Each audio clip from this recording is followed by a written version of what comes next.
allez bien. Bienvenue dans une nouvelle vidéo du livre au film avec Percy Jackson, le voleur de foudre. Dans cette histoire, on va suivre le jeune Percy Jackson qui est âgé ici dans l'histoire de 12 ans et qui découvre qu'il est un demi-dieu, donc moitié humain par sa mère humaine et moitié dieu, étant le fils d'un dieu que je ne vais pas vous dire pour laisser le suspense se faire autant à travers le livre que le film. Et donc c'est tout là que va commencer sa quête pour pour retrouver en fait le fameux éclair de Zeus dont on l'accuse de l'avoir volé, et va donc partir pour cette quête, tenter de le retrouver et aussi en savoir un peu plus sur ses origines et le pourquoi du comment. Le résumé est un peu vague comme ça, mais en même temps c'est un livre et des films qui ont des livres et deux films qui ont beaucoup tourné sur les sphères littéraires et autres réseaux sociaux, donc je pense que c'est une bonne partie à le connaître. Ici, il est publié aux éditions Le Livre de Poche Jeunesse, mais j'ai les autres éditions à partir du tome 2 jusqu'au tome 5, donc le dernier, dans la collection de chez la maison d'édition et collection Albin Louise. Je ne pensais pas que ce livre se lisait à partir de 10 ans.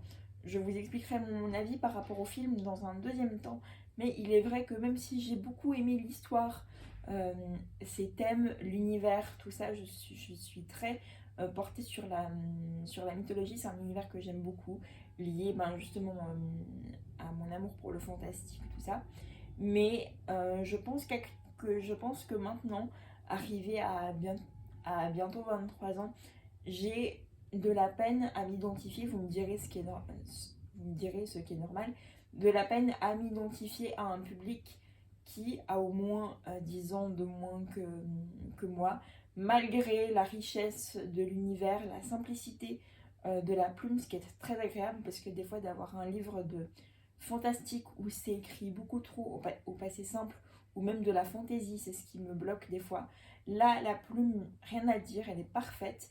Les descriptions pas trop longues. En soi, j'ai pas tellement de points négatifs à dire par rapport au livre, si ce n'est justement le fait de l'âge, de ne pas avoir pu suffisamment m'identifier, contrairement au film.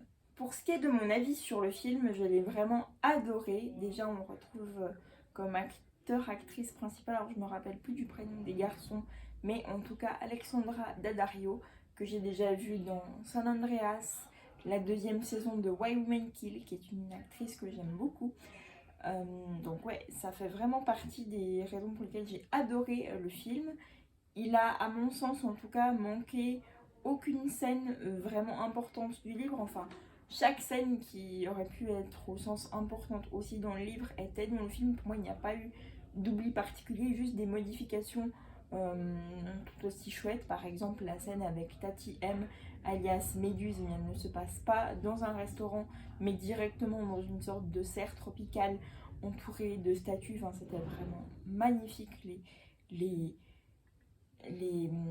Comment on peut dire, les effets spéciaux, les images de synthèse des créatures, enfin tout est absolument génial pour ce film.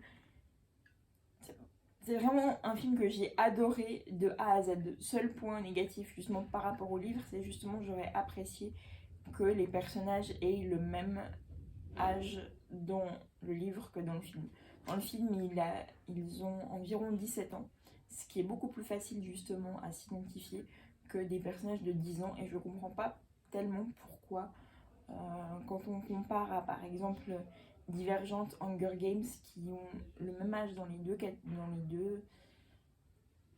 les deux adaptations, pourquoi est-ce que ça n'a pas été la même chose pour Percy Jackson? C'est le seul point qui a fait que du coup, je suis désolée pour les fans du livre, mais que j'ai nettement préféré le film au livre. Du coup, j'espère que personne ne m'en voudra, mais en tout cas, voilà, c'est vraiment un très très chouette film que j'ai hâte de terminer pour la deuxième fois, parce que j'ai déjà vu une fois, mais je voulais le revoir une fois que j'avais clairement bien fini l'histoire pour bien comprendre et comparer, et je maintiens mon idée que je préfère nettement le livre au film.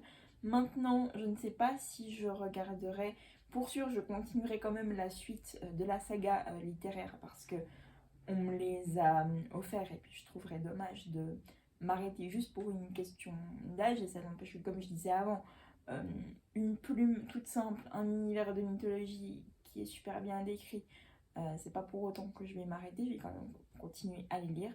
Pour autant, par rapport au film, est-ce que je vais m'arrêter au premier ou quand même tenter de regarder La Mer des Monstres, parce qu'il faut savoir que je suis absolument phobique, plus, des moutons, et qu'il me semble bien que dans le deuxième tome, donc à savoir La Mer des Monstres, il y a un cyclope, donc qui est le méchant de l'histoire, qui est berger, gardien de moutons, dont à un moment donné, une scène de moutons carnivores.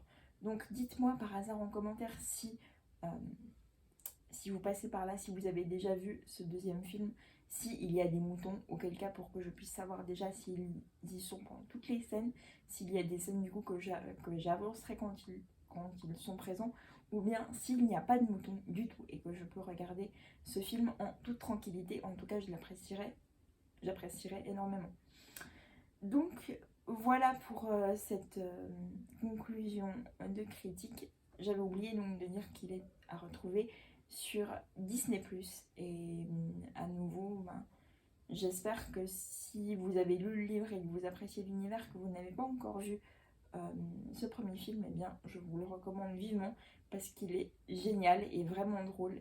Et franchement, si vous êtes de la même année que moi, que vous regardez cette vidéo, je pense que vous arriveriez peut-être un peu mieux à vous identifier aux personnages dans le film que dans le livre. Mais après, ça, ce n'est que mon avis.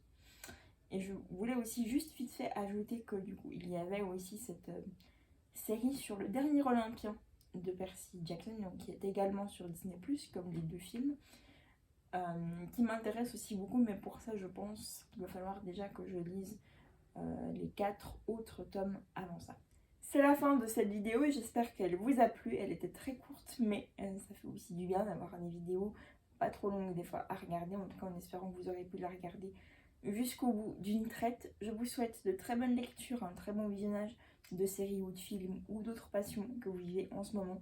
Je vous dis à très bientôt pour de nouvelles aventures et d'ici là, prenez soin de vous. Ciao ciao.